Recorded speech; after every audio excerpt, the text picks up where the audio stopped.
নির্বাচনী উত্তাপ যে কোন জায়গায় পৌঁছেছে এই ছবি থেকেই সেটা বোঝা যায় যে পরপর তিনটে নির্বাচনী প্রচার সভা সারার পর এই মুহূর্তে শিলিগুড়িতে রোড শো করছেন প্রধানমন্ত্রী নরেন্দ্র মোদী। আগামীকাল শিলিগুড়িতে সভা রয়েছে তার, এবং তার আগে দেখতে পাচ্ছেন এই ছবি, শিলিগুড়িতে রোড শো করছেন প্রধানমন্ত্রী। আজ রাত্রে শিলিগুড়িতেই থাকবেন নরেন্দ্র মোদী।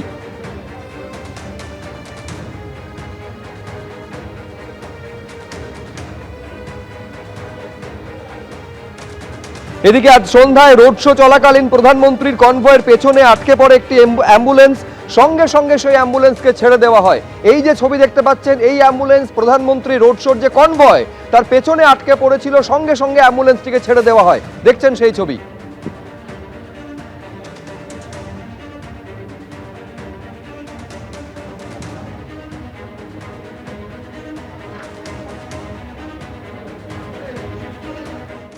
ভোটের মুখে স্কুলে ফাটল বোমা, উদ্ধার হয়েছে আরও একটি তাজা বোমা। নদিয়ার কল্যাণীতে ঘোড়াগাছা মাধ্যমিক শিক্ষা কেন্দ্রের ছাদে এই বিস্ফোরণ হয়। পরীক্ষা শেষে পড়ুয়ারা স্কুল থেকে যাওয়ার আধ ঘন্টার মধ্যেই বিস্ফোরণ হয়। স্কুলের মধ্যে তখনও ছিলেন শিক্ষকরা। ছাদে বিস্ফোরণের ঘটনায় তীব্র আতঙ্ক ছড়ায়। স্কুলের পাশের মাঠে তৃণমূলের নির্বাচনী সভার ঠিক আগেই এই বিস্ফোরণ। খবর পেয়ে ঘটনাস্থলে আসেন নির্বাচন কমিশনের আধিকারিক এবং পুলিশ কর্তারা।